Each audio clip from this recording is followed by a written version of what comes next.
Quoted Gandhi be the change. Yeah. Just wanted to know how you kind of got to that stage, and whether I enacted or whether and like how did you get introduced to this quote? By the guy I co-teach with in finally, Dr. Richard Michelle. He's been, I think, somewhat of a mentor for me as well, to a certain degree. Yeah. I mean, his expertise in ethics. Yeah. I mean, he's an architect, trained as an architect, but he did his PhD in this. And we really, I mean, 20 words or less, we basically wanted to dramatically change the way in which final students approach their final design project. And one of the ways Paul, Saunders, myself and Richard saw that we could do that was to really question the kinds of values, morals and ethics that students, even regardless of their final design project, just their ethics, to really start to understand how they move through the world, how they make decisions. And so Richard introduced me to this idea of be the change you want to see in the world. I mean, I'd heard it before, but it never had so much kind of resonance, I guess, as being something that really empowers people to feel that they can actually can. I guess that's why I asked that question about what does it we can do. I think and that's why I think it's a much more empowering question. When we talk about the discipline, what it tends to do is it kind of absolves us for taking responsibility for our own actions. It's too easy to say, oh well, the discipline allows this or it allows that. We allow starvation, is that right? Somewhere along the line I think it's important for us to take responsibility for that. So it is a big, big challenge for us. And often I have to fight to not stay here.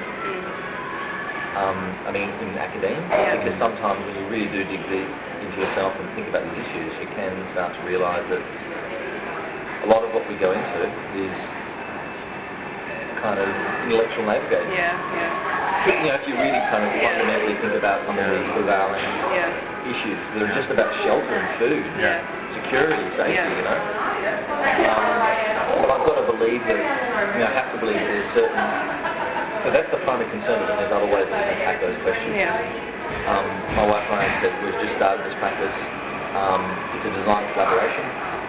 And one of the things that we've tried to set out in our practice is that we don't have a traditional hierarchy. It's two people who have a common set of ideals, and we basically bring a person in for every project, and then every project gets split 50-50. Oh, great. So it's not like, it's a genuine collaboration. And that's at a kind of financial level. We thought about kind of the ethics of a financial economy and how pay and distribution and equality, that's something that we're trying to dramatically do. It doesn't matter whether you're a third-year student or two students, or graduates, or someone with 10 years experience, straight to So, we're trying to find ways that we can kind of deal with these kind of issues, and I guess I'm kind of skirting the issue in some ways, because I think if I was really genuinely serious about it, to be honest, I wouldn't be here. I mean, I think if I was genuinely serious, I think I would probably be in Africa or in Asia, actually trying to make things on the ground for people who really. But the thing is, I guess I've also got to object to where my skills are. And it's actually not really in. I'm quite honest about things. I mean, I hope you guys feel that I was honest with you guys in Thursday, that my skills aren't in building, it's not in construction, because I lack that level of professional experience. They do have skills in other areas.